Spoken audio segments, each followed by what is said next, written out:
오늘 원래 이거 너무 급조를 해가지고 이게 베델성서는 워낙 이게 1956년도인가 미국 루트파에서 만들어낸 거예요. 이게 성경을 보다 더 그림으로 이미지화 시켜서 전달하기 위해서 만든 거라 이게 굉장히 잘 되어 있는 책인데 그 내용들은 제가 조금씩 변경시키면서 가져왔습니다. 변경시킨 게 옳은지 그른지를 제가 잘 모르겠어요. 그래서 이번에 이거 창세기 1장은 너무나 중요한 편이기도 해서 이분을 좀 깊게 다루고 다음 편에는 가급적이면 교재 중심으로 좀 다루기로 하겠습니다. 이게 한 가지 주의할 것이 제가 이 교재를 보면 느끼는 건 시는 이제 교재 강의용 교재가 있어요. 그런데 이 강의용 교재를 보니까 약간 자유주의 신학에게 약간 좀 들어와 있어요. 근데 그 자유주의 신학이란 그냥 이제 성경에 대한 입장 차이예요. 제가 잠깐 혹시 필요할지 모르니까 갖다 놓고 또 뭐 설명이 너무 길어지니까 자유주의에 대한 가장 본질적인 차이는 성경에 대한 입장 차이에 있습니다. 성경을 하나님의 진리의 말씀으로 무호하게 바라보는가 아니면 성경 속에 소위 오류들이 존재할 가능성이 있다고 보는가에 대한 입장 차이입니다. 그걸 극단적으로 과학의 입장에서 이걸 소위 가령 예를 들면 인간에게 유일신이 나타난 진화론적 시점이 언제인가를 생각해 보면 창세기는 이미 BC 1400년경부터 유일신론을 가지고 있어요. 근데 진화론적 관점에서 보면 유일신론이 등장한 건 굉장히 최근이에요. 그러다 보니 유일신론적 관점을 가지고 기록된 성경이 1400년에, BC 1400년에 기록될 수 없다고 보는 거예요. 따라서 그건 대부분 바벨론으로 유배당할 때 BC 약 580년경에 바벨론으로 유배당하면서 민족적 각성이 일어나거나 또는 민족의 회복에 대한 시도 또는 욕구가 일어나면서 이런 글들이 기록되었을 거라고 추정하는 거예요. 그러니까 여러 서신들이 시대를 타고 내려오는데 가능해 이분의 내용이 뭐냐면 주장이 뭐냐면 창세기 1장과 2장은 똑같은 창조에 대한 이야기인데 전혀 다른 입장을 취하고 있다는 거예요. 창세기 1장은 첫날부터 6일까지 설명하죠. 창세기 2장은 날짜별로 설명이 된 게 아니에요. 인간이 앞에 먼저 가 있고 뒤에 동물들이 등장하면서 순서가 뒤집혀 있어요. 근데 이제 자유주의 신학은 어떻게 바라보냐면 창세기 1장은 놀랍게 이 엘로힘이라는 단어를 하나님께서 사용했어요. 엘로힘이 뭐죠? 엘이라는 게 신이라는 의미고 엘로힘이 복수형인데 신들이라는 뜻이에요. 근데 이제 신들이라는 개념을 우리 이제 소위 신학적으로는 이걸 삼일체적 개념으로 바라보는데 유대인들은 그렇게 바라보는 게 아니고 엘로힘이라는 게 복수화시켜서 극존칭화시키는 거예요. 개념이에요. 하늘에 하늘들 이러면 극존칭화시키는 개념이에요. 그러니까 영광을 극대화시키는 개념이 복수형을 사용했다고 추정하는 거예요. 그러다 보니 창세기 1장은 엘로힘이라는 단어를 주요 다 사용했어요. 보통 영어로 번역할 때 God이라는 단어를 사용해요. 근데 창세기 2장은 놀랍게 여호와라는 이름을 사용했어요. 근데 이 여호와라는 이름이 언제 등장하냐면 출애굽기 3장 내지 4장이에요. 나 스스로 있는 자니라. 이게 여호와인데 실제 모세가 기록할 때 창세기 2장으로 끌어간 거예요. 그러니까 자유주의 신학자들은 어떻게 바라보냐면 엘로힘에 대한 이 문서가 있고 여호와에 대한 Y 문서가 따로 있다고 보는 거예요. 그래서 후대에 BC 약 580년경에 바벨론의 유배되고 유대인들이 이 문서들을 모아서 소위 극단적으로 말하면 짜집기를 했다고 추정하는 거예요. 그런데 우리는 전혀 그렇게 보지 않습니다. 왜냐하면 성경 자체 내의 증거가 그걸 뒷받침하고 있는 거예요. 이미 여호수아 기록서일 때 모세오경이 다 인정되고 있어요. 이미 여호수아가 자신의 여호수아를 기록하기도 전에 모세의 오경의 글이 다 들어와 있다. 하나님께서 이 말씀을 지켜행하면 너에게 하나님께서 인도하시고 담대하고 두려워하지 말라. 이 말씀을 지켜행하라고 말씀하실 때 모세오경은 이미 그때 다 들어가 있다. 그 이후로도 사사기의 사무엘 상하로 전체 이어지면서 이 말씀이 계속 기초가 되어 있어요. 더욱 놀라운 사실은 우리가 다니엘을 배우고 있지만 소선지서 대선지서는 이스라엘 백성들에게 계속 경고하죠. 그런데 그 경고 내용이 신명기 28장부터 32장까지인가 그 내용을 계속 바탕으로 선지서들에 기록되고 있는 거예요. 따라서 자유주의 신학자들이 가지고 있는 성경에 대한 이러한 입장은 안타깝게도 고고학적으로도 발견할 수 없을 뿐 아니라 과학적 발견에 철저하게 순응해낸 거예요. 소위 과학주의라는 개념을 가지고 성경을 바라보고, 그러니까 우리는 그런 것들을 배척해야 한다고 생각하는 거죠. 나중에 이런 문제들은 좀 더 심각한 문제들이니까 나중에 바로 이런 게 있다라고만 생각합니다. 그래서 저 책에는 약간 좀 자유주의 신학 개념이 들어와 있는데, 근데 놀랍게도 저 책이 좋은 건 그런 성경에 대한 입장에도 불구하고 하나님에 대한 신앙은 굉장히 뚜렷하게 가지고 있는 것처럼 보여서 첫 번째 기이하기도 하고 감사하기도 한 측면이. 오늘 자 넘어가겠습니다. 자, 오늘 그림 한번 볼까요? 그림. 자, 화면에 띄우면 좋지만 앞으로 갑자기 안 들리고. 자, 여기 어떤 생각이 들죠? 생각이 안 드는구나. 자, 그러면 1번이 어디 있죠? 하나님의 손이, 구름 속에서 손이 나타납니다. 1번의 내용은 맨 앞에 있습니다. 1번이 뭐죠? 짙은 안개 속에서 지구를 들어올리는 손이 있어요. 그 손은 하나님께서 하늘과 땅을 창조하셨다. 하나님께서 창조하셨다. 천지를 창조하셨다. 2번이 어디 있죠?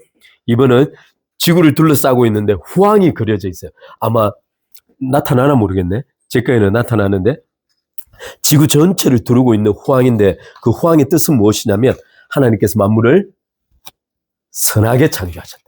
하나님께서 만물을 선하게 창조하셨다. 좀 이따 말할까요? 소위 피조 세계를 이해하는 종교 철학적 모든 개념이 있는데 그 모든 개념하고 성경은 완전히 달라요.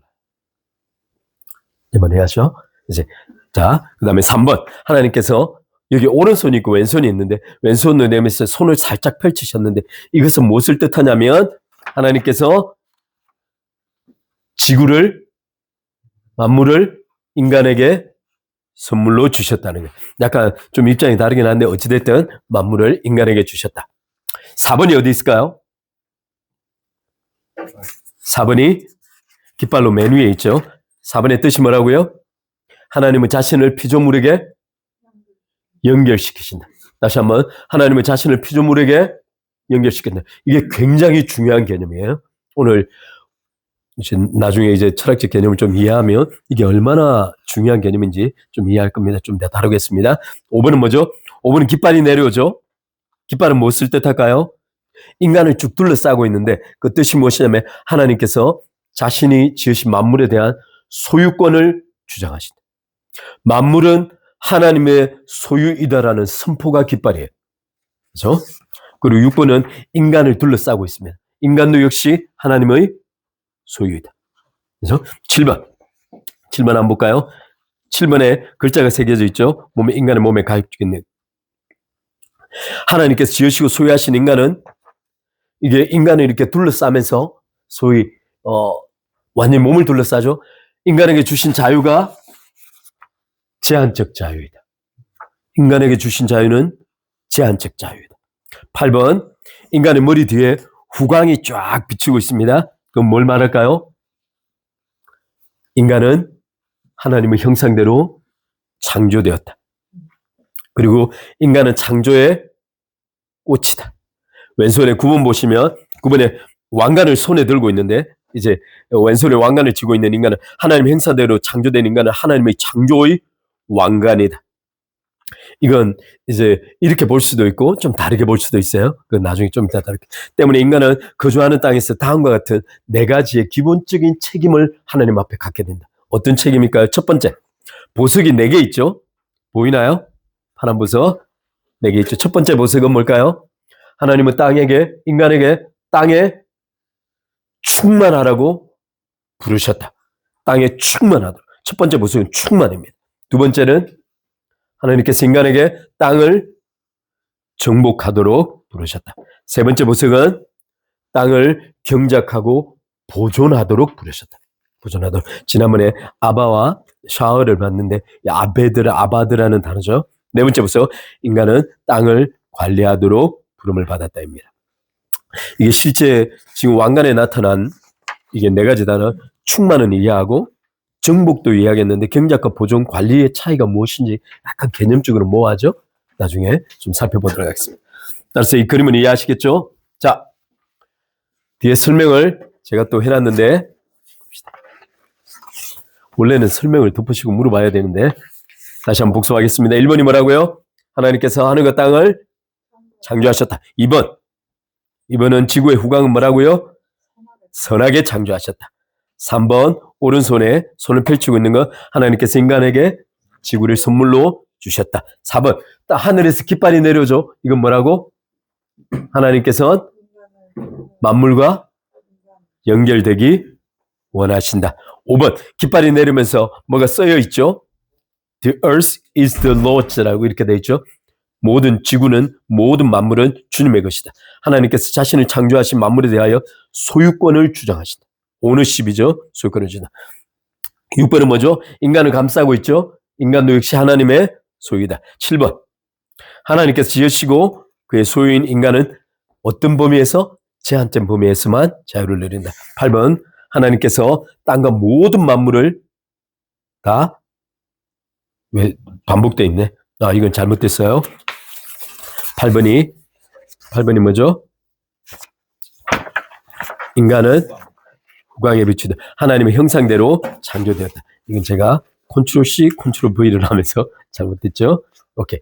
하나님의 형상대로 8번은 형상대로. 9번은 뭐다? 인간은 창조의 왕관이다. 4개는 뭘 가리킨다? 첫 번째 충만, 두 번째 정복, 세 번째 경작과 보존, 네 번째 관리하도록 부름을 받다. 오늘 하나하나 살펴볼게요. 자, 오늘 첫 번째 시작합니다. 이제 뭐 집사님이 바빠서. 자, 오늘 첫 번째 주제예요.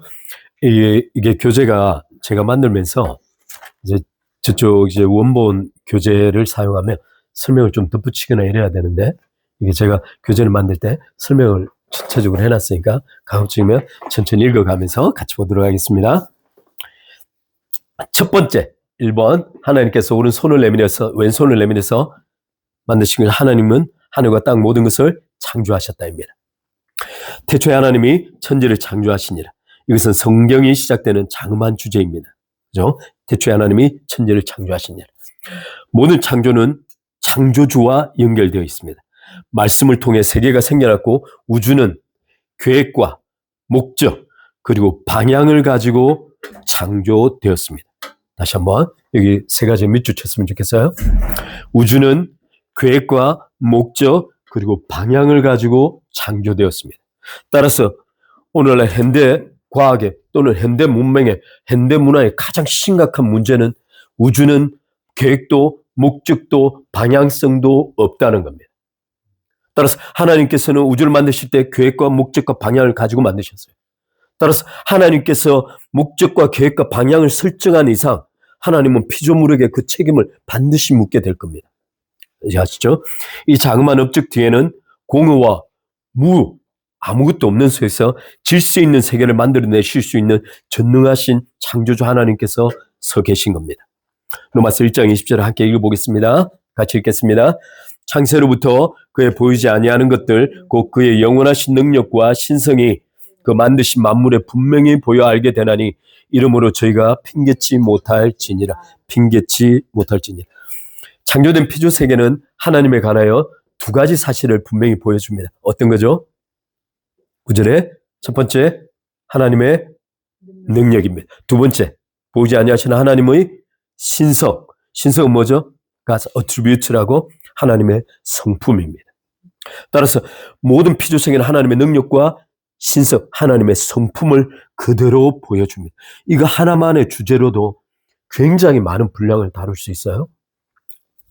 따라서 바울이 말할 때 이 의도는 모든 창조를 통하여 창조를 보는 순간 능력과 신성을 이해할 수 있게 된다는 뜻입니다. 제 말 이해하시죠? 욥이 고백했던 것과 똑같습니다. 욥이 뭐라고 그랬죠? 지금까지는 내가 귀로 듣기만 하였사더니 이제는 눈으로 배옵나이다. 욥이 눈으로 보았던 건 하나님의 자신의 형상이 아니에요. 하나님께서 38장에서부터 약 41장까지 하나님의 만물에 대한 창조와 섭리를 설명하죠.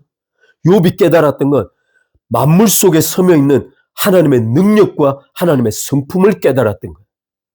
따라서 만물을 보는 순간 욥은 하나님을 인지할 수 있는 새로운 가치관적 구조를 갖게 된 거예요. 그래서 그가 눈으로 보고 티끌 가운데서 회개하나이다라고 말한 거예요. 따라서 창세기 1장에서 지난번에 했듯이 창조하다 혹은 만들다에 해당되는 동사는 몇 가지? 두 가지. 동그라미 바라 아사입니다. 바라 아사입니다. 이 중 첫 번째 바라 동사의 주어는 누구뿐이라고요? 하나님뿐입니다. 오직 하나님께만 사용된 동사입니다. 가끔 이 단어가 이사야에 가면 이스라엘 백성들을 구성해내는 하나님의 능력을 뜻할 때도 바라가 사용됐어요. 바꿔 말하면 하나님께서 이스라엘 백성들을 만드시는 건 마치 창조활동과 똑같은 개념에서 생각했다는 뜻입니다. 따라서 바라의 동사의 주어는 하나님뿐입니다. 특히 이 단어는 1장 1절에서 하나님께서 무엇에서 뭐를? 무에서 유를 창조하실 때. 무에서 유를 창조하실 때. 정말 이해하시죠? 하나님께서 단 90여 개의 원소만으로 130억 광년이라고 하죠. 또는 수십조. 하나당, 은하 하나당 약, 거의 적게는 수천 개 내지 1조 개 이상의 별이 있다고 생각되는데 수십조의 은하들과 존재하는 모든 생물을 이게 원소 단 90여 개로 만들어내셨습니다. 만물은 하나님과 완전히 분리된 독립된 개체입니다. 왜냐하면 무에서 유로 만들어졌기 때문에 하나님은 목적과 설계에 따라 완벽하게 창조하셨습니다. 완벽하게 창조하셨습니다. 물질 세계가 더 원에서 유출된 존재와 선의 결여, 따라서 악하고 더럽고 그림자에 불과하다는 헬라 철학의 주장은 성경과 완전히 다른 것입니다. 그런 세계는 없습니다. 두 번째 동사 아사의 경우 하나님과 인간을 동시에 주어로 하고 있습니다. 근데 아사의 뜻이 뭐라고요? 이 동사의 의미는 질서와 구조를 결정하는 것입니다. 처음에 바라를 통하여 무에서 유로 만들어진 그것을 가지고 하나님께서 질서와 구조를 만들어내는 겁니다. 왜 하나님이 이 아사라는 동사는 하나님과 인간을 동시에 사용했을까요? 인간의 역할은 바라가 아닙니다. 하나님께서 인간에게 맡기신 역할은 이 아사를 지속적으로 하도록 하신 거예요. 질서와 구조에 대한 책임입니다. 따라서 인간이 망가지면 어떻게 될까요? 만물의 질서와 구조가 완전히 왜곡되고 망가집니다. 그래서 로마서 8장에 말하기를 만물이 썩어짐의 종로로 탄다라고 나와 있습니다. 따라서 이 동사의 의미는 질서와 구조를 결정하는 것은 무에서 유에서로 창조된 피조세계를 하나님께서 무엇에 따라? 자신의 성품에 따라. 질서와 구조는 하나님의 성품 자체입니다. 반드시 기억하셔야 합니다. 성품에 따라 결정하시고 재구성하는 것을 의미합니다. 창세기 1장에서 자주 등장하는 동사가 있죠. 하나님께서 separate, 나누다. 그 어둠과 빛을 나누시다. 또는 땅과 물을 나누시다. 계속 나누시는 거죠. 이게 하나님의 계속 질서를 구별하는 하나님의 창조활동입니다. 또한 각기 그 종류대로 모든 것을 하나로 획일적으로 되냐고 동물들도 종류대로, 채소도 종류대로, 모든 것을 종류대로 separate 하지. 따라서 이 모든 것이 질서와 구조에 대한 하나님의 창조활동입니다. 만물을 다스리도록 권세를 위임받은 인간의 역할은 바라가 아니라 아사입니다. 따라서 아사를 통하여 새로운 것을 만들어내기도 하는 거죠. 그런 활동이 여전히 아사로 사용됩니다. 하나님께서 맡기신 만물의 질서를 유지, 보존, 강화하는 것이 인간의 역할입니다. 로마서 1장 26절은 하나님의 성품에 입각한 만물의 질서를 뭐라고 불렀다고요? 뭐라고? 순리라고 불렀습니다. 순리에 해당되는 헬라어는 푸시코스라는 단어입니다. 푸시코스라는 이 단어는 순리라는 단어를 헬라적으로 해석했는데 이게 무엇이냐면 본성과 일치하는 또는 창조 질서에 부합하는, 이게 한 가지 생각해야 하겠습니다. 무엇과 일치하는? 본성과 일치하는. 하나님께서 창조하시면서 무엇을 안에 내재하셨다고? 본성을 주신 거예요. 따라서 우리가 가지고 있는 수많은 현대 문화 속에서 벌어지고 있는 수많은 일들은 본성과 어긋납니다. 그러면 마귀가 어떻게 조작을 할까요? 인간의 본성은 원래 그런 것이 아니라고 말해 주고 싶은 겁니다. 따라서 아까 말한 대로 우리 푸스코스라는 이 순리는 본성에 있지 않은 창조 질서에 부합하는 등의 의미로 번역됩니다. 순리로 규정된 하나님의 창조 질서는 피조물이 존재하는 방식을 결정합니다. 따라서 이를 위반하면 로마서 1장 26절에 뒤에로 바꾸면 영리가 발생합니다. 이 파라푸시스라는 단어인데 영리라는 단어는 본성과 역행하는 창조 질서와 다른 이런 의미를 가지고 있습니다. 존재 자체에 중대한 위해가 발생하고 또한 하나님의 심판을 피할 수 없게 됩니다. 로마서 1장 21절과 32절은 순리를 벗어나 영리로 행하는 인간의 행위가 인간을 어떻게 파괴해가고 있는가를 보여주고 있습니다. 그 대표적인 행위들이 첫 번째 뭐라고요? 영리의 인간. 첫 번째 행위가 우상숭배입니다. 하나님과 영존하신 하나님을 피조물과 다른 것들로 바꿔내는 거죠. 두 번째, 동성애입니다. 바울이 이걸 특별히 언급한 이유가 있습니다. 동성애는 우리의 본성과 어긋납니다.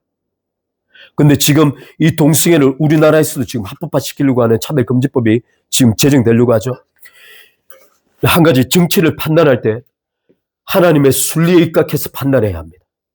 우리는 막무가내로 그리 싫어서가 판단하는 것이 아닙니다. 하나님의 진리인 순리에 입각하여 그들이 무엇을 주장하는지를 평가해 보아야 합니다. 또한 방탕이 있고 모든 범죄들이 있습니다. 그러나 최종적으로 가장 심각한 것은 선과 악을 전복시키는 겁니다. 바꿔 말하면 하나님께서 선이라고 말하는 걸 악하다고 말하고 하나님께서 악이라고 말하는 걸 선이라고 말하는 겁니다. 인간의 타락은 거기까지 미치고 있습니다. 오늘날 우리는 정확하게 그런 세계를 살아가고 있습니다. 우리가 지금 이 시대를 종말의 시대라고 부르는 이유는 만물 속에 완벽하게 드러나고 있는 하나님의 능력과 무엇보다도 하나님의 성품이 다양한 사상, 문화에 의해 철저하게 부인되고 있기 때문에 더욱 심각해지고 있습니다. 2번, 두 번째, 하나님께서는 세계를 어떻게 창조하셨는가? 지금 이 질문인데요. 이 질문이 원래 교재에 들어와 있는 내용입니다. 이 질문을 주의할 게 있습니다. 이 질문은 창조의 주체나 대상에 관한 질문이 아닙니다. 이건 창조의 방법에 관한 질문입니다. 그럼 하나님께서 어떤 방법으로 창조하셨을까요? 한 가지 주의할 게 있습니다. 그런데 창조의 방법과 관련하여 오해하지 말아야 할 것이 있습니다. 여기 요한복음 1장 1절 옆에 한번 읽어보면 태초에 말씀이 계시니라 이 말씀이 하나님과 함께 계셨으니 이 말씀은 곧 하나님이시니라. 그가 태초에 하나님과 함께 계셨고 이것이 잠언서에도 있죠. 만물이 그로 말미암아 지은 바 되었으니 지은 것이 하나도 그가 없이는 된 것이 없느니라. 하나님께서 만물을 말씀으로 창조하셨다고 말할 때 예수 그리스도를 믿고 아는 우리는 이 구절에서 언급된 말씀이 창조의 수단이나 도구가 아님을 압니다. 그분은 누구시죠? 이 말씀은 하나님 아버지와 더불어 창조의 주체가 되신 예수 그리스도를 가리킨다는 것을 너무나 잘 알고 있습니다. 따라서 하나님께서 만물을 말씀으로 창조하셨다 했을 때 이 말씀은 창조의 방법이나 수단이 아닙니다. 나 피곤하지? 조금만 힘내자. 좀 후딱후딱 나와야 되는데 좀만 힘내자. 자, 따라서 그렇다면 우리는 창조 방법에 관한 질문의 답을 성경에서 찾을 수 있을까요? 없을까요? 찾을 수 없습니다. 하나님께서는 태초에 하나님의 천지를 창조하시라고 선언하셨습니다. 만약 우리가 성경을 통해 과학적 정보만을 추구하려 한다면 우리는 중대한 오류에 봉착하게 될 것입니다. 왜냐하면 성경은 본질적으로 타락한 인간의 구원 그리고 파괴된 만물의 구속에 관한 말씀이지 과학 정보지가 아니에요. 따라서 성경의 모든 기록들은 그 시대 사람들이 가지고 있는 보편적 지식 안에서 기록되어 있습니다. 하나님께서는 그걸 허용하셨어요. 머리 아시죠? 따라서 성경은 과학 정보지가 아닙니다. 이 같은 과언은 과거 역사에도 수차례 난다던데 특별히 시편 104편 2절을 보면 하늘을 휘장같이 치시다라고 기록하고 있어요. 그러면 한번 생각해 봅시다. 하늘을 휘장같이 치려면 지구는 어떠해야 할까요?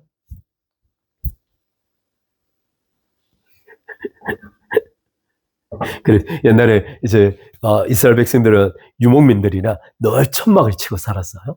그러니까 하늘을 휘장같이 두르다는 개념을 천막을 치는 것과 유사하게 생각한 겁니다. 따라서 지구는 평평해야 된다고 생각하는 거예요. 그래서 이 시편 104편 2절을 통해서 지구는 평평하다고 생각하는 겁니다. 그래서 지구는 둥글다는 증거가 나왔음에도 불구하고 그것을 거절하는 거예요. 조개. 또한 시편 19편 또는 104편, 93편, 전도서 1장 5절을 근거로 코페르니쿠스의 지동설을 거부한 거죠. 그리고 그를 처벌해 버렸습니다. 이건 성경을 어떻게 바라볼 것인가에 대한 중대한 관점을 보여줍니다. 특히 시편 19편 5절 6절인데 그 옆에 제가 한번 읽어보겠습니다. 해는 그 방에서 나오는 신랑과 같고 그 길을 달리기 기뻐하는 장사 같아서 하늘 이 끝에서 나와서 하늘 저 끝까지 운행하며 그 온기가 피하여 숨은 자가 없도다라고 말했습니다. 따라서 이 구절에 의하면 해가 움직이나요? 지구가 움직이나요? 해가 움직인다고 늘 생각했습니다. 이건 단지 유대인들뿐만 아니고 그 당시에 지구에 살고 있는 모든 사람의 보편적 인식이었습니다. 따라서 이것을 근거로 지동설을 부인한 거죠. 옆에 내려가면 시편과 예언서 등에 근거하여 미지의 세계를 탐험하는 콜럼버스를 뭐라고 불렀냐면 불경건하다고 보았습니다. 따라서 이런 역사적인 오류들이 있습니다. 성경 메시지는 본질적으로 무엇에 관한 거라고요? 구원과 구속에 관한 겁니다. 과학 정보를 전달하기 위해서 기록한 것이 아닙니다. 따라서 성경을 근거로 우리는 극단적으로 빅뱅이나 진화론적 논쟁에 들어가는 것은 올바른 논쟁이 아니라고 볼 수 있습니다. 대신 우리는 한 가지는 압니다. 모든 것이 하나님께서 창조하셨다는 거예요. 자, 그런데 가끔 성경을 보면 현대 과학에서도 이해할 수 없는 놀라운 과학적 이야기들이 있습니다. 그 중에 대표적인 것이 레위기 17장 11절로 14절입니다. 모든 육체의 생명은 어디에 있다고? 모든 생명의 육체는 피에 있습니다. 이 생물학자들이 피가 인체에 미치는 영향을 연구한 것은 얼마 되지 않았습니다. 그런데 이미 BC 1400년경에 기록하고 있는 성경이 육체의 생명은 피에 있다고 말한 겁니다. 욥기서 26장 7절을 보면 그는 북쪽에 흑공을 펴시며 땅을 아무것도 없는 곳에 메어 다셨다고 했습니다. 이건 뭐죠? 우주의 모습을 정확하게 그리고 있습니다. 땅은 허공에 매달려 있습니다. 고전 물리학은 이런 것들을 연구하는 학문이죠. 따라서 또한 욥기 28장 25절을 보면 바람의 무게를 정하시며 물의 분량을 정하시다라고 되어 있습니다. 지금까지 아리스토텔레스를 배우고 헬라어 그리스 철학의 대부분은 공기는 허공이라고 생각했어요. 공기는 존재하지 않는다고 생각했습니다. 그런데 우리는 알죠? 공기 속에 산소와 질소도 무한한 원소들이 공기 중에 들어와 있습니다. 따라서 성경은 이것의 무게를 잴 수 있다고 보는 거예요. 또한 레위기 11장 이 말씀이 중요한데 레위기 13장은 무엇을 정리하고 있죠? 사람이 먹어야 될 것과 먹지 말아야 될 것을 구별하고 있습니다. 더 나아가서 질병이 생기면 피부에 뭔가 염증이 생기면 레위기는 뭐라고 말했죠? 이 사람을 격리시키라고.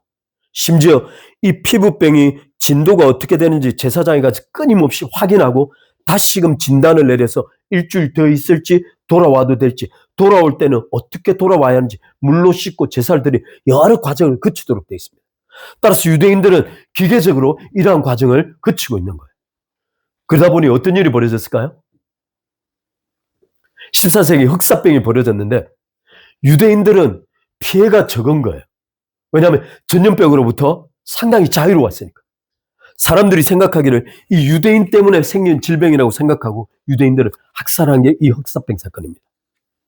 따라서 성경은 암묵적으로 굉장히 과학적 이미지를 또한 동시에 가지고 있습니다.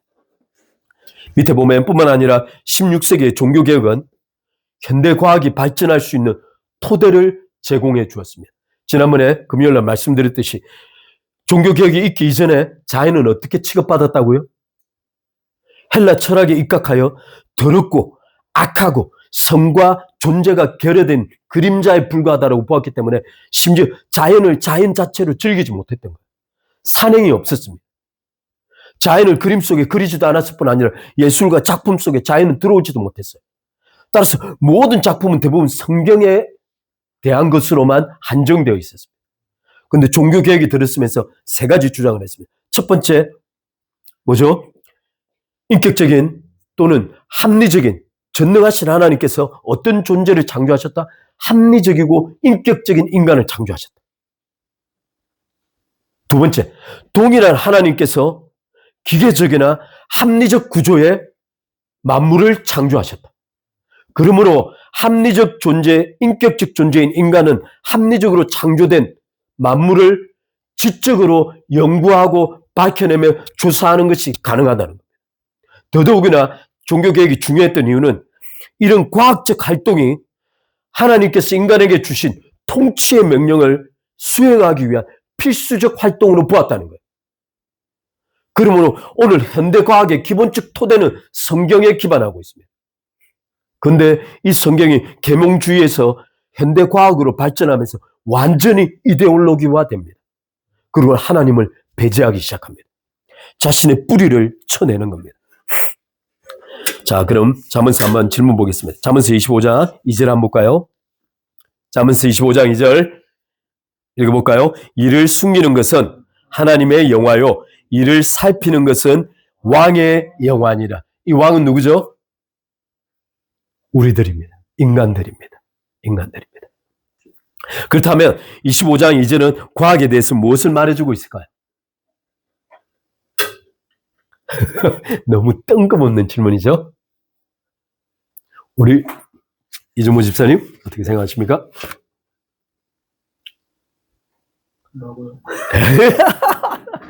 잠언서 25장 2절은 과학 활동에 대해서 무엇을 말해줄까요?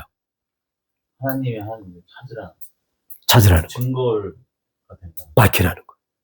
왜 찾는 것이 인간의 활동에 일어나는 거예요. 또 하나 이상. 어떤 교훈을 줄까요?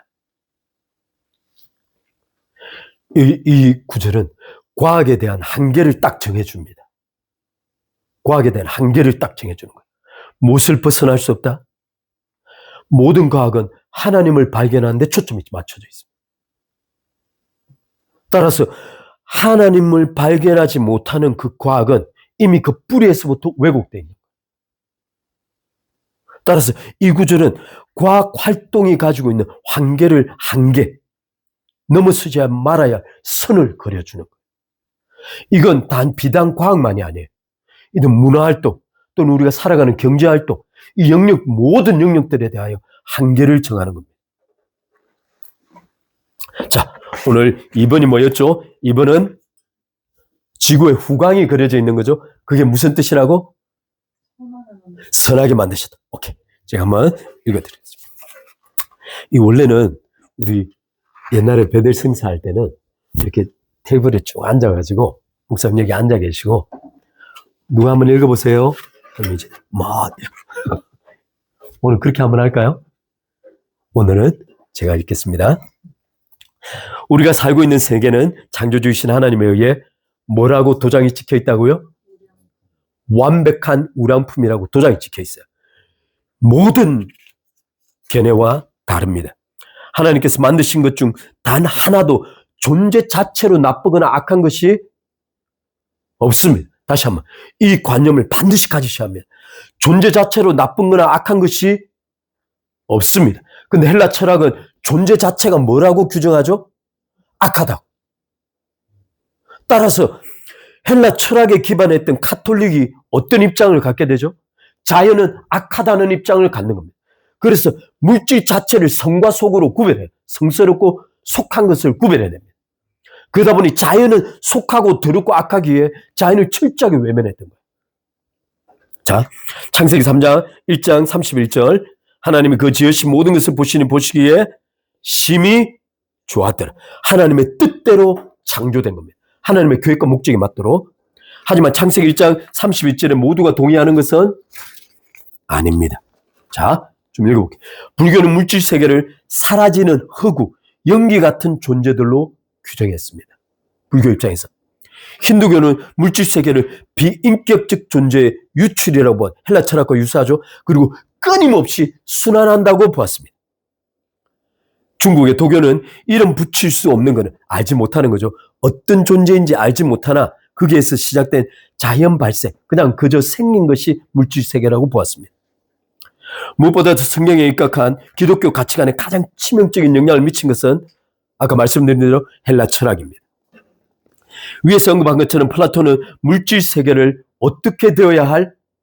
반드시 제거되어야 할 악으로 규정했을 뿐 아니라 아리스토텔레스는 어떤 입장을 취했다? 창조 자체는 존재하지 않는다. 창조는 없었다고 보는 겁니다.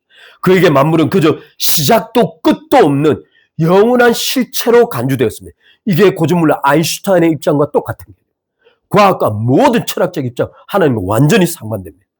플라톤 철학적 체계를 교리체계의 근간으로 삼았던 카톨릭의 폐해는 이루 말할 수 없을 정도입니다. 아까 제가 말씀드린 대로 자연을 자연 자체로 즐기는 것이 죄로 간주될 정도였어요. 산행을 순수하게 산행 자체의 목적으로 즐기기 시작한 것은 15세기가 되어서야 가능했어요. 이들은 자연을 철저하게 속한 것, 더러운 것, 악한 것으로 규정함으로써 교직, 성직, 교황의 절대 권력을 강화하는 데 사용했어요. 그것만이 성스럽다는 거예요. 따라서 이들에게 성경은 무슨 성경밖에 없었다? 라틴어 성경밖에 없었어요. 성경 번역하는 것이 악하다고 본 거예요. 그런데 최초 성경 번역자가 누구다? 루터다. 독일어로 번역했어요. 나중에 급격하게 성경 번역이 이루어집니다. 종교개혁은 이 완전된 가치관을 전복시킨 거예요.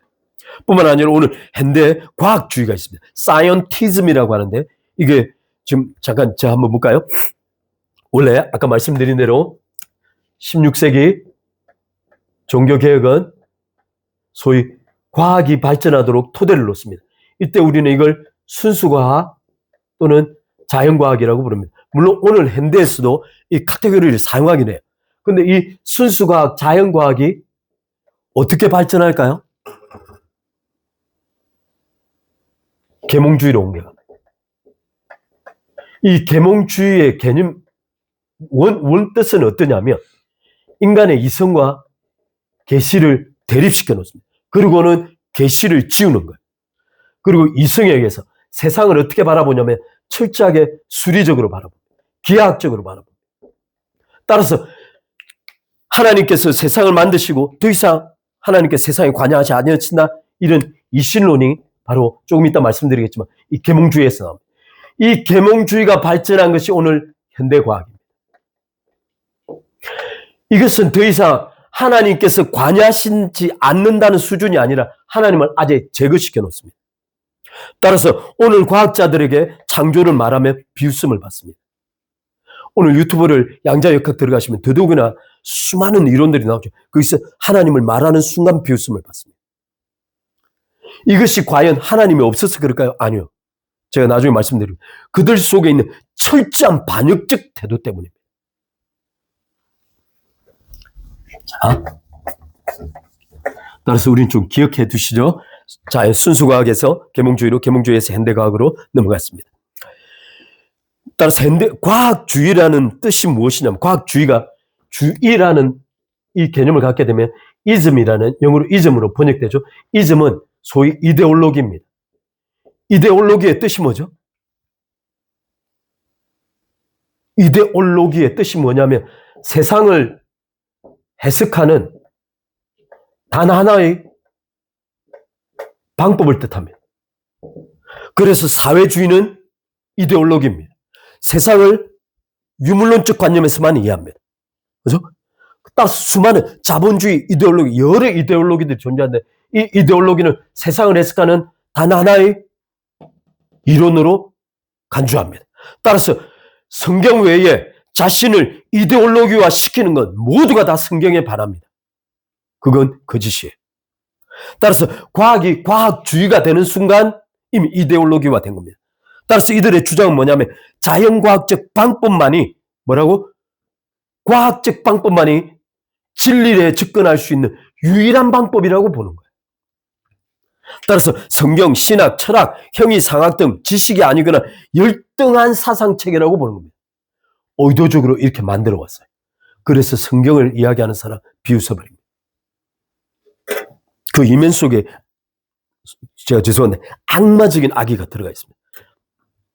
이들은 오직 과학적 성과물만이 예를 들어 진화론, 빅뱅, 양자역학, 고전역학 등 그것만 사실로 보아야 한다는 겁니다. 그 외 모든 주장은 다 배척해버립니다. 오늘날에 놀랍게 이러한 경향은 기독교 내에도 들어와 있습니다. 프란시스 셰퍼는 이게 한 가지 이야기했는데요. 이 리트리트 신드롬이라고 합니다. 리트리트하다는 말이 retreated, withdraw 이런 단어 뜻이 뭐냐면 전쟁에 나가서 군사들이 후퇴하는 걸 뜻합니다. 따라서 그리스도인들이 세상 가운데서 retreat 해버리는 거예요. 소위 후퇴하고 물러서 버리는 겁니다. 따라서 이런 retreat 신드롬은 어떤 거냐면 세상 속에서 진리를 외치고 주장하는 책임과 의무를 포기한 겁니다. 그리고 그냥 수세적으로 신앙을 사적이고 내면적 영역으로 스스로 한계 짓는 현상을 말합니다. 좀 이따 질문이 있을 텐데 그때 한번 보겠습니다. 그 예로 20세기 초 미국 개신교 일부에서 시작된 근본주의 운동이 이와 비슷한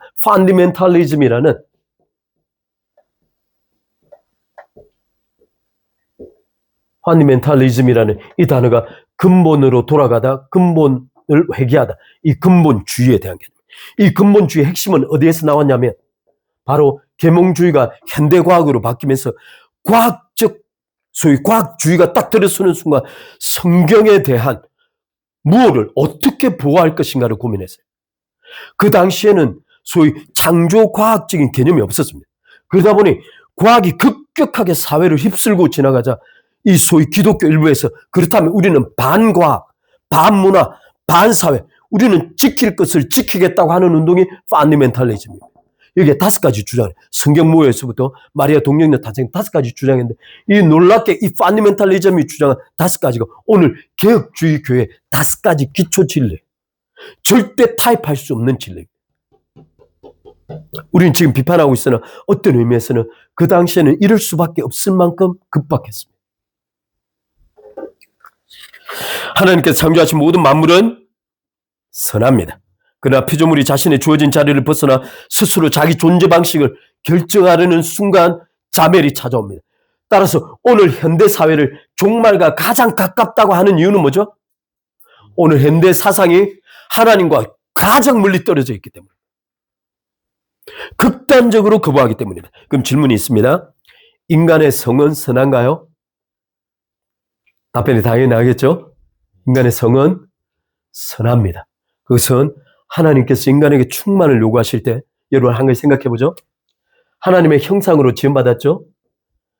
그럼 땅의 충만은 뭘까요? 인간이 계속 자녀를 낳아서 땅에 충만하다는 개념이 뭘까요? 하나님의 형상으로 만물을 채우는 거예요. 하나님께서 그걸 꿈꾸셨어요. 넘어가겠습니다. 자, 태각 신드롬 이걸 비성경적이라고 규정하는 성경 구절이 있나요? 없나요? 있습니다. 그게 뭐죠? 마태복음 28장 18절로 20절에 가서 뭐 하라고? 제자를 삼으라고, 가라고. 그래서 구약 성도와 신약 성도는 완전히 다릅니다. 구약 성도는 율법을 지키기 위하여 하나님께서 가나안이라는 지역 바운더리 내에 가두어 놓으셨어요. 그리고 무엇을 명령하셨죠? 예루살렘과 성전, 템플을 기준으로 계속 모이라고 명령하셨어요. 모이라.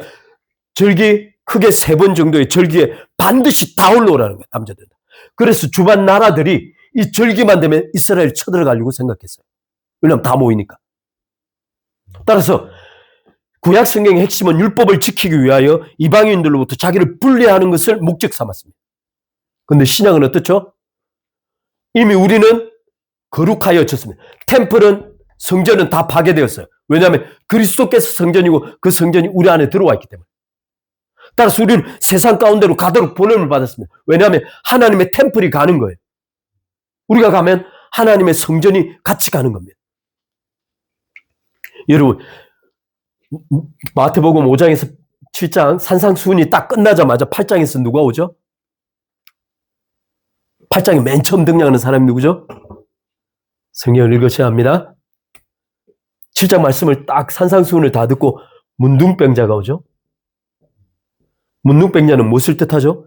율법에 의하여 사회 밖으로 격리된 존재. 그 격리된 존재가 말씀을 듣고 있다가 예수님께서 지나가는 그림에 가끔 보면 이 나무 뒤에 또는 이게 바위 뒤에 살짝 숨어 있다가 예수님께 나오는 걸로 그림이 그려져 있어요. 이 문둥병자가 율법 때문에 격리되어 있다가 예수님의 말씀을 듣고 격리된 것을 벗어나야겠다고 생각한 거예요. 그리고 예수님께 와서 주께서 원하시면 나를 고칠 수 있나라고만 예수님께서 어떻게 하시죠? 하나님의 성전 자체이신 예수님께서 문둥병에 손을 댑니다. 예수님이 더러워지나요? 아니에요. 하나님의 성전은 세상을 치유합니다. 그 그리스도께서 우리 안에 계신 거예요. 이게 신약의 성전 개념이에요. 따라서 우리는 구약과 완전히 다릅니다. 세 번째, 피조물을 하나님의 창조 원리 목적대로 사용하지 않을 경우 만물은 인간에게 어떤 영향을 미칠까요? 자, 여러분, 질문이 너무 깜깜하죠? 질문 깜깜합니다. 자, 그냥 이제 여러 가지 말들이 있으나 이게 한 가지 좀 도움이 될 것 같아서 한 가지만 이야기해 봅시다.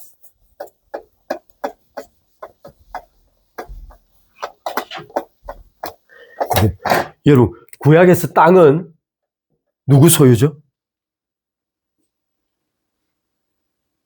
신명기 10장에, 11장에 구약에서 땅은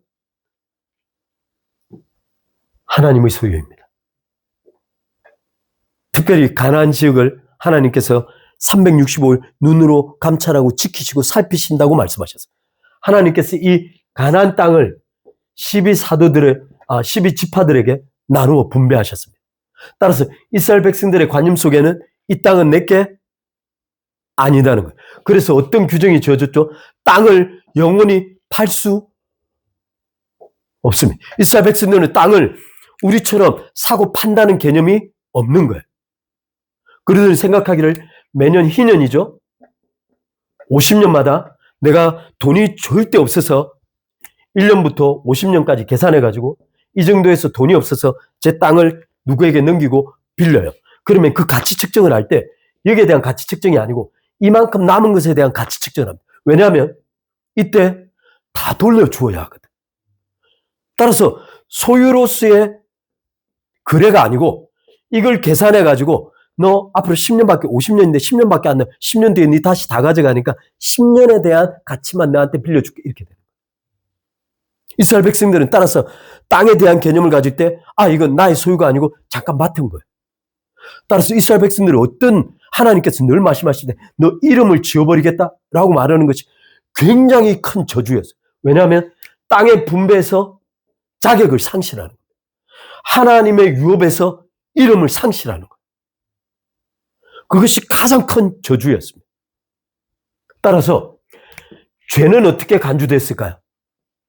이스라엘 백성, 지금 제가 이거 너무 큰 주제를 말하는 거라 이스라엘 백성들 하나님께 성경에서 죄는 어떻게 간주했을까요? 죄는 피 흘림이라고 보았는데 피가 땅에 떨어지면 땅을 더럽힌다고 보았어요. 땅을 더럽힌다고 간주하셨어요. 따라서 죄에 대한 하나님의 심판이 뭘까요? 땅을 더럽히는 죄에 대한 하나님의 심판은 땅에서 치워버리는 거예요. 그래서 이스라엘 백성들이 유배를 당한 겁니다. 따라서 이게 이스라엘 백성의 땅 개념이에요. 따라서 제가 여기 창조 원래의 목적대로 사용하지 않으면 인간은 어떻게 되나요? 아웃됩니다. 다른 게 아니고 그래서 성경에는 땅이 그 백성을 어떻게 했다? 내뱉어버렸다고 말하는 거예요. 그래서 예레미야서에 말하기를 70년 동안 누가 안식한다고? 70년 동안 땅이 안식한다고. 따라서 하나님은 마치 인간을 절대적인 존재로 바라보는 것 같으나 하나님은 끊임없이 인간 너머에 만물을 바라보고 계신 거예요. 인간은 만물의 꽃이라고 말하지만 인간이 독립적으로 만물을 소유해서 임의로 사용할 수 있는 권한이 없는 거예요. 하나님께서 오히려 만물을 위하여 인간을 창조하신 거예요. 이 성경적 원래 그래요. 그래서 하나님께서 모든 걸 다 지어놓고 이 모든 만물을 다스리게 할 누구를 만들자라고 말씀하신 거예요. 그러면 인간이 존재하게 된 근본적 원인은 창세기 1장에 의하면 만물 때문에 인간이 존재하는 거예요. 아이, 많이 피곤하나? 힘을 내자. 힘을 내자. 자, 힘을 내자. 오늘 조금만 더 갑시다. 더 갑시다. 그래도 오늘 제가 목적한 바에 최선을 다해서 갈 수 있도록 제가 이거 창조 다루는 일장 때문에 뚜껑 열리겠다 싶었어요. 자, 조금만 더 갑시다. 힘을 내. 자, 세 번째. 아까 그림에 어떤 손이죠? 지구를 펼치고 있는 오른손에 손을 살짝 내죠. 그게 하나님께서 인간에게 지구를, 만물을 주셨다. 맡기셨다. 하나님께서 직접 결정하신 인간의 위대한 위치를 극단적으로 보여주는 구절이 있습니다. 하나님께서 생각하시는 인간. 그건 어떤 존재일까요? 자, 창세기 2장 5절을 한번 읽어보겠습니다. 같이 읽습니다. 시작. 여호와 하나님이 땅에 비를 내리지 아니하셨고, 누가 비를 내리지 않았다고? 하나님. 비를 내리신 분은 하나님이세요. 경작할 사람도 없었으므로 들에는 초목이 아직 없었고 밭에는 채소가 나지 아니하였다고. 따라서 들에 초목이 없고 밭에 채소가 없는 이유는 두 가지를 설명하고, 첫 번째는 뭐죠? 여호와께서 아직 비를 내리지 아니하신 것과, 두 번째는 누가 없기 때문에? 경작할 사람이 없기 때문에 초목과 밭이 없는. 하나님께서 경작할 인간이 없다면 당신께서 내리는 비조차도 초목과 채소를 생산하지 못하도록 결정하셨어요. 따라서 하나님께서 내리시는 비를 의미 있게 만드는, 효력 있게 만드는 건 누구죠? 인간입니다. 따라서 하나님께서 내리는 모든 비가 만물에게 그 영광스러운 모습으로 꽃을 피게 만들 수 있도록 한 것이 인간이에요. 하나님께서 인간에게 그런 권한과 의무를 맡기신 거예요. 이 같은 인간의 위치를 증명하는 또 다른 구절은 로마서 8장 19절 20절. 제가 그냥 빨리 읽을게요. 피조물에 고대하는 바는 하나님의 아들들이 다시 나타나는 거예요. 피조물이 고대하는 바가 하나님의 아들들이 나타나는 거예요. 여기 하나님의 아들이라고 말하지 아니하고 하나님의 아들들이 나타나는 거예요. 피조물이 허무한데 굴복한 것은 자기 뜻 때문이 아니고 오직 굴복하게 하시는 이 하나님으로 말미암습니다. 그 바라는 것인데, 피조물이 바라는 것은 피조물도 썩어짐의 종로로 탄 데서 해방되기를 바라고 있다는 거예요. 지금 만물이 인간을 향하여 부르짖고 있다는 거예요. 제발 하나님의 아들들답게 살아달라고. 놀랍죠? 하나님 아들들다운 자들이 일어서기를 만물이 기다리고 있다. 그들 또한 하나님의 자녀들, 하나님의 아들들의 영광에 함께 이르기를 원하는 거예요. 그래서 천년왕국은 와야 합니다. 피조물의 안녕, 피조물의 안전, 안녕은, 번영은 인간에게 철저하게 의존하게 하셨습니다. 이것이 하나님의 뜻이에요. 인간의 타락과 더불어 만물이 허무와 썩어짐에 굴복하는 것은 자의적인 선택 때문이라면 하나님께서 그런 원리로 결정하셨기 때문에. 따라서 하나님께서 창조를 통하여 결정해 두신 인간의 위치 때문에 인간이 타락과 만물을 썩음과 종노릇 할 수밖에 없는 거예요. 따라서 그들이 바라는 것, 하나님의 아들들이 다시 나타나 주기를 간절히 바라는 거예요. 인간에게 하나님 아들들. 따라서 이 바람에도 불구하고 오늘날 종말로 극단적으로 치닫고 있는 거예요. 인간의 타락이 만물의 생명의 원천이신 하나님 사이를 완전히 분리시켜. 인간의 타락은 하나님으로부터 만물을 분리시켜버린 겁니다. 하나님은 원래 어떻게 하고 싶어 한다고? 만물 안에 들어와 있고 싶어 하신다. 그게 생명나무죠? 좀 이따 말하겠습니다. 하나님께서 만물의 안녕, 번영, 안전을 인간의 손에 전적으로 의탁하셨습니다. 이는 인간을 자신과 만물을 연결하는 뭐로? 유일한 통로로 결정하셨기 때문입니다. 인간은 만물과 하나님을 연결하는 통로예요. 그래서 인간은 뭐가 있다? 영이 있고 몸이 있다. 그리고 또 하나 있습니다. 이 두 번째 교훈이 있는데요. 하나님께서 인간에게 아름다운 지구를 선물로 주셨다. 선물로 그럴 수 있습니다. 맡기신 거죠. 이 두 번째 교훈이 있습니다. 피조물은 결코 인간의 경배 대상이 될 수 있다 없다? 없습니다. 피조물은 인간의 경배 대상이 아닙니다. 통치 대상입니다. 따라서 우상 숭배는 인간이 범하는 범죄 중에 가장 어리석은 범죄입니다. 다시 한번.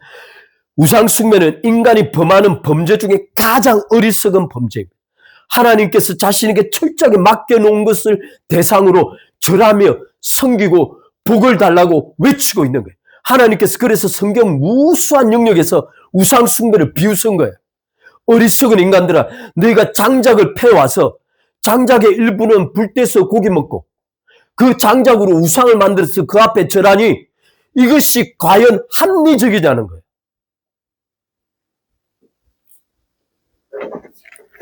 인간은 그것도 모릅니다. 그냥, 그죠? 따라서 물질 곧 돈도 예외가 아닙니다. 하나님께 주신 자유를 버리고 스스로 노예가 되는 것이 우상 숭배입니다. 오늘 네 번째까지만 하고 마치겠습니다. 오늘 너무 길죠? 자, 여기 굉장히 중요한 주제에 왔습니다. 하나님께서 이게 제가 여기 놀라는 건 이거예요. 이 베델성서가 이 주제를 다룬다는 거예요. 하나님은 자신을 만물과 연결시키고자 하는 마음이 있다는 거예요. 간절한 마음이. 왜 그럴까요? 하나님만이 생명의 원천이시기 때문에. 또 하나. 여러분 잊지 말아요. 제가 지난번에 주제를 말씀드렸죠. 선악을 아는 지식을 통하여 인간은 완전히 나락에 빠졌습니다. 이것이 하나님과 피조세계, 피지컬 월드를 분리시킨 거죠. 그렇다면 생각할 게 있습니다. 생명나무는 인류의 역사를 어떻게 바꿨을까? 이게 바로 오늘 이 주제입니다. 만약 이분들이 이걸 알고 했다 그러면 정말 대단하신 거예요. 자, 한번 읽어보겠습니다. 동산 중앙의 두 나무 중 생명나무는 하나님의 내재적 의지, 따라서 이메난스라고 합니다. 따라 한번 해볼까요? 이메난스. 발음을 잘하시죠. 이메난스라는, 이메난스의 영어는 이마네레라는 이 단어인데, 헬라 이마네레는 단어. 이것이 어떤 의미라고요? 안에 머물러 있어. 내부에 존재함. 이런 뜻입니다. 따라서 하나님께서는 생명나무를 통하여 어떤 표현을 하고 싶었다고? 난 너희들 안에 있고 싶어. 너희들과 함께 하고 싶어. 따라서 하나님을 창조로부터 분리시킨 계몽주의는 정확하게 반성경적이에요. 하나님께서 인간을 창조하신 근본적인 이유는 인간 안에서 만물과 함께 하고 싶어하는 하나님의 간절한 기쁨 때문에. 따라서 만물 안에 거하고자 하시는, 나아가 만물을 통하여 자신을 표현하고 싶어 하시는 거예요. 하나님께서. 하나님의 자기 표현이 만물 안에서 될 경우 만물이 어떻게 될 것인가? 바로 이게 생명나무가 초래할 역사였어요. 그걸 인간은 상실했습니다. 자신의 뜻에 따라 창조된 모든 피조물에 대하여 하나님께서는 지대한 관심과 사랑을 가지고 계신다는 것이 바로 생명나무를 통하여 자신을 입증하시는 거예요. 나는 만물에 대하여 지극한 사랑으로 돌아본다. 그래서 땅을 함부로 대하는 죄에 대하여 땅이 내치는 거예요. 하나님께서는 자신이 창조하신 일체 모든 피조물들을 어떻게 하시고 살피시고 지키시며 보호하시고 보존하시고 사랑하시고 부양하십니다. 우리는 이것을 뭐라 부른다? 하나님의 섭리라고 부른다. 그런데 이 하나님의 섭리의 역할이 정확하게 살펴보면 누구의 역할이어야 한다? 인간의 역할이어야 한다. 따라서 인간의 타락이 어떤 것을 상실했는가를 보여주는 거야. 하나님의 섭리. 다음 구절 한번 읽어볼까요? 제가 읽겠습니다. 마태복음 6장 25절 32절인데 좀 길더라도 읽겠습니다. 그러므로 내가 너희에게는 오늘 목숨을 위하여 무엇을 먹을까? 무엇을 마실까? 몸을 위하여 무엇을 입을까? 염려하지 말라. 목숨이 음식보다 중요하지 아니하며 몸이 의복보다 중하지 아니하냐. 공중의 새를 보라. 심지도 않고 거두지도 않고 창조에 모아 들이지도 아니하되 너희 천부께서 기르시나니 너희는 이것들보다 귀하지 않냐. 여기 질문이 있습니다. 공중에 나는 새를 하나님께서 직접 천부께서 기르신다고 되어 있어요. 그러면 인간은 혼자 먹고 혼자 자라서 혼자 성장하는 건가요? 아닙니다. 만약 하나님께서 공중에 나는 새를 직접 기르신다는 이것이 그들의 생계의 문제를 하나님이 직접 책임지시겠다는 거예요. 새는 자신의 역할만 하면 되는 거예요. 창조를 통해 주어진 자신의 존재 방식을 그대로 살아가면 되는 거예요. 그런데 인간은 자신의 존재 방식을 버렸기 때문에 자기 존재 유지를 위하여 목숨을 걸고 노동하고 있는 거예요.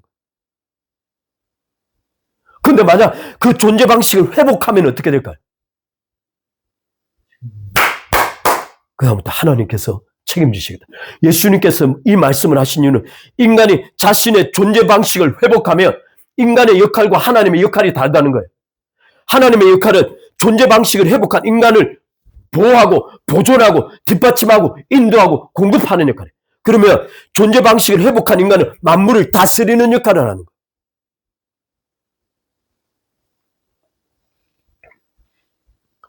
너희 중에 누가 염려함으로 그 키를 한 자나 더할 수 있느냐? 또 너희가 어찌 어복을 위하여 염려하느냐? 들의 백합화가 어떻게 자라는가 생각하여 보라. 생각 좀 해보라. 생각해보라는 겁니다. 보라, 수고도 아니하고 길쌈도 아니하느니라. 바꿔 말하면 수고하고 길쌈하는 건 들의 백합화에게 막혀진 근본적인 역할이 아닌 거예요.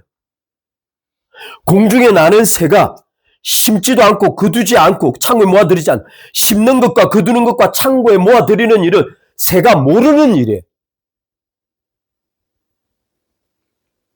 인간이 태초에 하나님께서 타락하기 전에 인간은 노동에 대한 개념을 몰랐던 겁니다.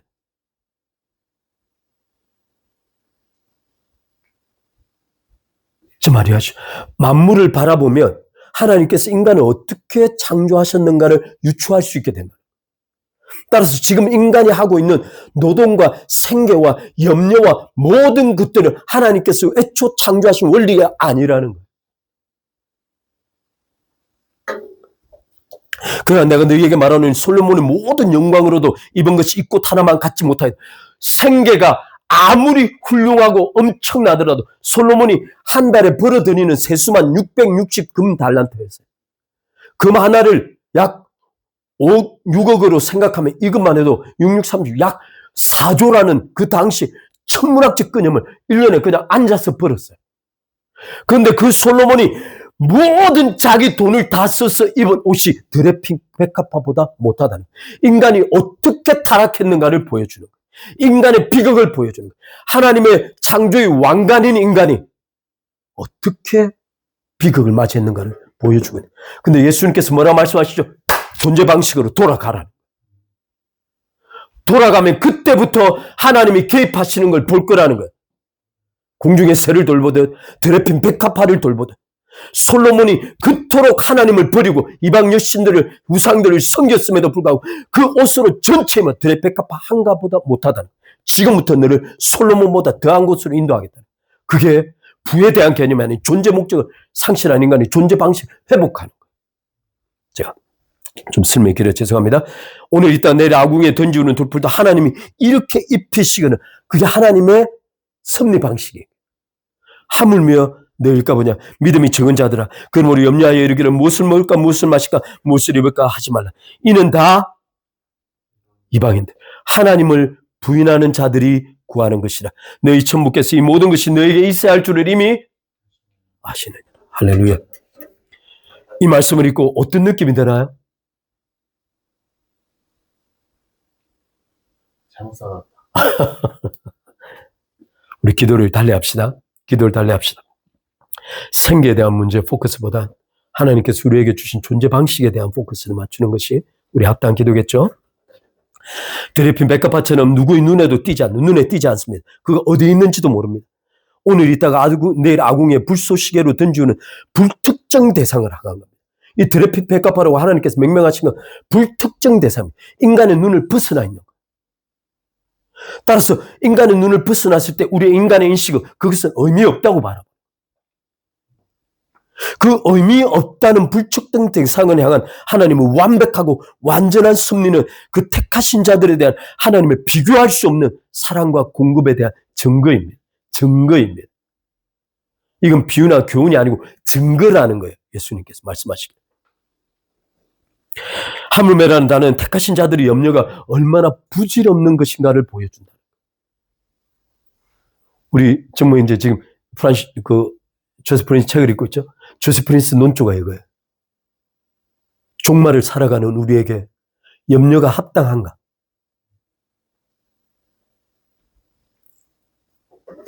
과연 그때 하나님은 지금의 하나님이신가? 종말 안에서도 하나님은 같은 하나님이신가? 우리 질문하게 되는 거예요. 근데 예수님은 같은 하나님이시라는 거예요. 종말 안에서도 같은 하나님이 같은 방식으로 그 성도들을 대하신다는 거예요. 할렐루야. 따라서 하나님의 완전한 보호와 공급 그리고 인도가 보장된 하나님의 자녀는 염려는 그 자체로 어리석은 낭비입니다. 하나님께 가서 즉각 기도하셔야 합니다. 그리고 그 기한을 두고 하나님의 뜻을 구해야 합니다. 하나님의 나의 존재 방식에 합당한 삶을 살아가고자 합니다. 하나님, 이 문제에 대한 하나님의 뜻을 가르쳐 주십시오. 근데 그 존재 방식의 교회 사역 안에, 교회 시대 안에 존재 방식의 결정적인 핵심 활동이 뭐죠? 복음을 전하는 것. 복음을 전하는 것. 이 교회 시대를 왜 하나님께서는 복음 전도라고 결정해 두셨을까요? 사회를 변혁시키라고 예수님 요구하신 게 아니에요. 사회를 놀랍게 혁신시켜 법을 바꾸고 막 하는 것. 이 복음 전도에 필요한 한도 내에서 이루어지는 것. 또 하나, 복음을 전도하려면 그 가치관이 바뀌니까 안 바꿀 수가 없는 거예요. 하나님을 대적하는 법을 안 바꿀 수가 없는 거예요. 그래서 에베소 교회 복음을 전하자. 에베소 교회 수많은 점보는 사람들이, 점쟁이들, 우상 숭배하는 사람들이 점보는 사람 책을 약 5만 원이라고 하는 그걸 가져다가 불태워버리는 거예요. 하나님을 믿게 되면, 예수 그리스도를 알게 되면 자신의 삶의 방식이 완전히 타락하여 완전히 잘못됐다는 걸 인지한다는 거예요. 따라서 사회 변혁은 결과물이지 목적이 아니에요. 우리의 목적은 복음 전파. 복음 전파를 통해 제자 삼으면 그 제자 삼는 대상이 알아서 가치관에 따라 하나님 앞에 서는 거예요. 그러면 세상을 안 바꿀 수가 없어요.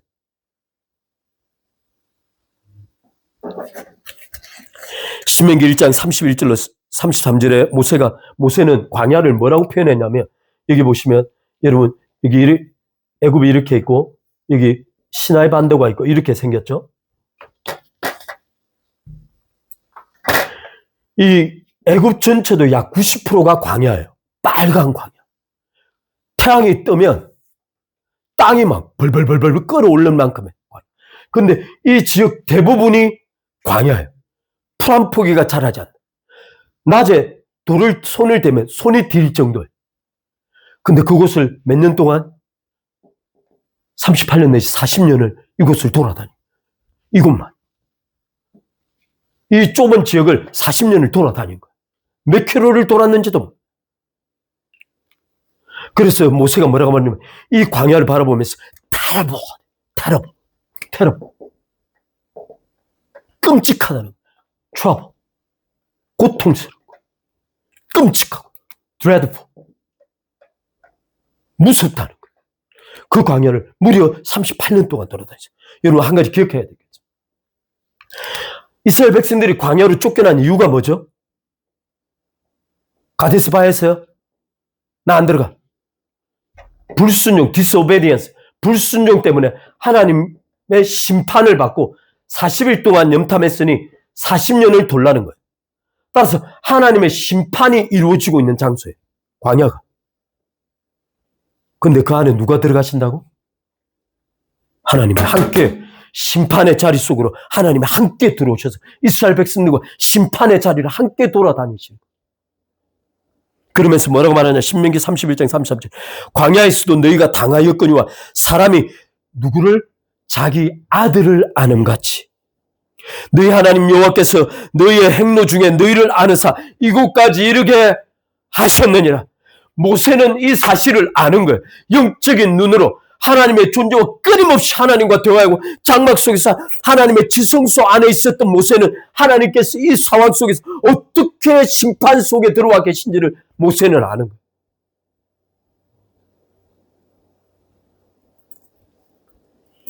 이래 너희가 너희 하나님 여호와를 믿지 아니하다. 그럼에도 불구하고 믿지 아니하겠다. 그는 앞서 행하시면 하나님이 어떻게 행하신다고? 앞에 우리 in front of us. 하나님이 우리 앞서 먼저 행하신다. 우리가 밤에 자고 있는데 하나님은 이미 저쪽으로 가 계신 거예요. 그러면서 무엇을 하시나? 하나님은 앞서 가시며 너희 장막칠 곳을 미리 찾아두신다는 거예요. 어디 쪽에 장막치다. 그리고 밤에는 불로 낮에는 구름으로 너희 행할 길을 지시하시며 하나님께서 먼저 가시는 거예요. 그리고 뒤에를 지키시고.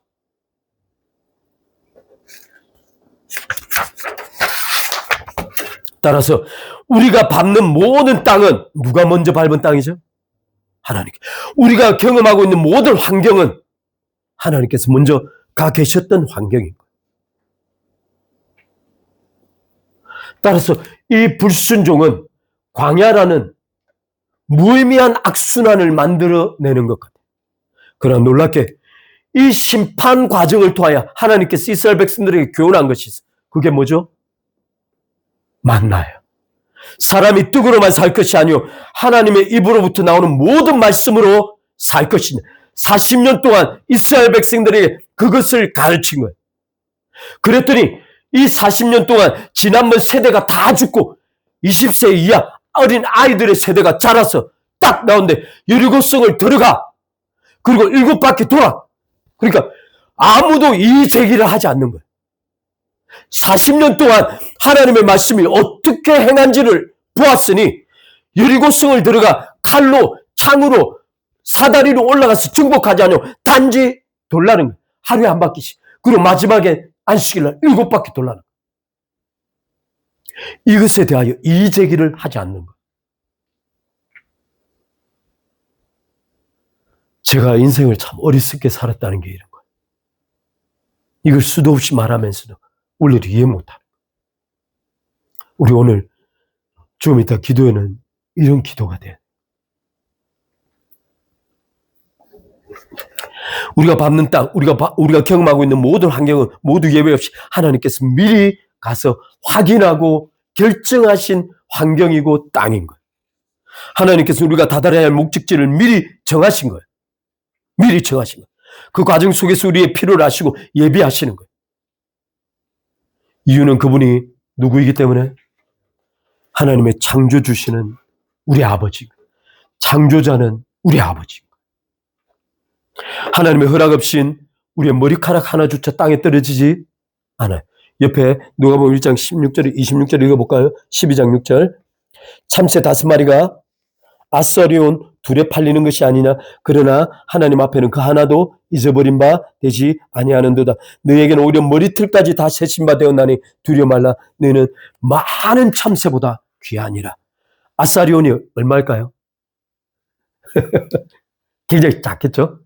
하루 일당의 16분의 1이라고 합니다. 그럼 하루 일당이 16만 원인 사람은 만 원이요? 만 원에 참새 5마리를 팔아가지고 하루 일당이 16분의 1로 값주고 하루 먹이를 하는 거예요. 근데 그 참새가 하나님 뜻이 아니면 땅에 떨어지지도 않는 거예요. 하나님께 너희는 많은 참새보다 비교할 수만큼 가치 있다는 거예요. 지금 우리에게 주어진 그 어떤 환경도 하나님의 손길을 벗어나 있지 않습니다. 우리에게 주어진 그 어떤 환경도 하나님의 손길을 벗어나 있지 않습니다. 우리가 못하는 것이 있어요. 제가 그 수영로 교회 이모 목사님, 제가 그 담임 목사님 기억이 안 나는데 이분이 어느 날 뭐라고 설명하셨냐면 모든 그리스도인들이 반드시 겸허해야 하는 한 가지 지점이 있다는 거예요. 그러면서 이분이 미국에 가셨는데 모든 재정이 다 끊어진 거예요. 이때 목사님 생각할 때 전화 연락을 해서 돈을 받을까? 뭔가 방법을 생각할까? 막 이런 생각. 그때 목사님 하십니다. 하나님께 이 모든 상황을 전적으로 내어 맡겨보는 경험이 필요하다. 하나님께서 나의 절대적 보호자, 공급자라는 사실을 하나님께서는 그에게 가르쳐주고 싶어한다.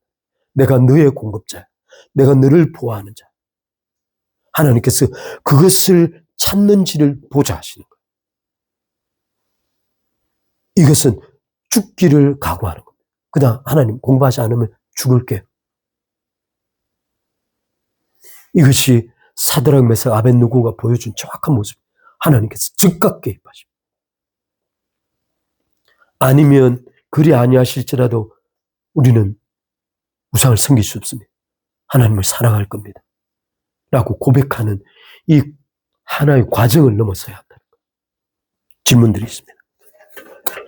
이신론자들은 하나님의 창조 섭리에 대해서 어떻게 입장을, 이 이신론자는 아까 제가 말씀드린 누구죠? 계몽주의. 계몽주의에 데이즘이라고 되어 있는 이 이즘이라고 또 나와 있죠? 이 데이즘이 뭐죠? 이신론이에요. 이신론의 핵심이 뭐라고요? 옆에 한번 읽어볼게요. 제가 하나님께서 우주를 창조는 하셨으나 세계 운행에는 일체 개입하지 않으신다는 주의, 이데올로기입니다. 창조는 인정하되 섭리 부인합니다. 계시 부인합니다. 초자연적 기적도 부인합니다. 그런 게 없다는 거예요. 기대하지 말라는 거예요. 그게 이신론자들입니다. 제가 두 번째 질문할게요. 하나님의 창조와 섭리에 대한 당신의 입장은 혹시 이신론자들과 더 유사하지 않는가? 이건 이방인들의 사고방식. 우리가 지금 그런 생각을 하고 있다면 근본에서부터 다시 생각해야 합니다. 우리 신앙에 대해서 뿌리채 다시 생각해야 합니다. 당신을 돌보시는 하나님을 신뢰하십니까? 혹시 부질없는 염려로 오늘 삶을 낭비하지 않으셨습니까? 즉각 하나님께 가야 합니다. 하나님께서는 만천하를 돌아다니시며 진심으로 자기를 찾는 자를 찾으신다고 했습니다. 그 찾는 자 하나를 발견하면 다윗을 발견하고 이스라엘 백성들의 왕으로 세우신 거예요. 그 다윗을 통하여 이스라엘 전체에 대한 하나님의 계획을 실현하신 거예요. 전심으로 자기를 찾는 자, 양을 챙기면서 끊임없이 하나님을 찬양했다. 사울이 귀신들을 쓸 때 쫓아 다윗이 들어가서 찬양하면 귀신이 떠나갔다. 그가 얼마나 하나님께 깊이 가 있었는가를 보여줍니다. 양치기 하면서